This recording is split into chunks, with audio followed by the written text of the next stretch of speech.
5, 4, 3, 2.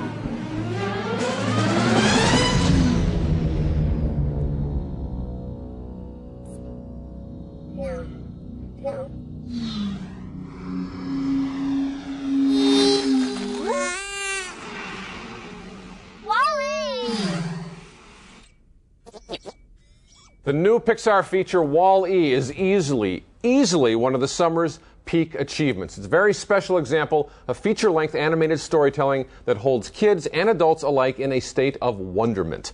Wall-E opens next week. This is an early review. Now, it's not all peaches and cream and sunshine and lollipops. The first half hour or so of director Andrew Stanton's feature is surprisingly trenchant science fiction. It's like I Am Legend for the Juicebox gang. It's also practically dialogue-free. We're 800 years in the future. Earth has become an uninhabitable garbage heap. Only Wall-E, a waste allocation load lifter Earth class, is left to collect the trash.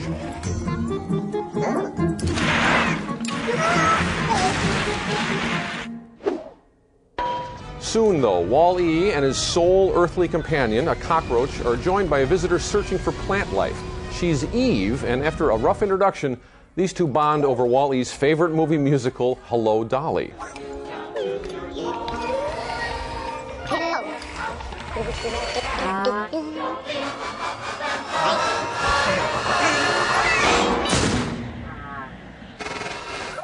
That sounds crazy, but the idea works, like most everything in Wall-E. Finally, Wall-E and Eve join up with a space cruise ship loaded with blobby, perpetually reclining humans waiting for the go-ahead to return to their home planet. Wall-E's welcome lacks the personal touch.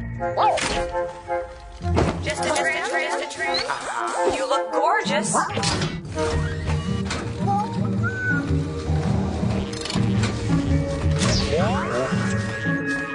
Now, will the kids who dug Finding Nemo, director Stanton's previous assignment, or Cars, or Monsters, Inc., fall for Wall-E just as hard? I hope so, but just like last summer's Pixar feature, Ratatouille, Wall-E is a rich and visually sophisticated achievement for any age. And if I haven't made myself clear by now, Richard, I say see it. It's lovely. Michael, I say see it as well. I share your views, especially about the first half hour. You know, as I'm watching it, and I'm really admiring the skill and the animation and the deliberate storytelling, I'm thinking, well, there are a lot of kids going to be jumping up and down and getting pretty restless here.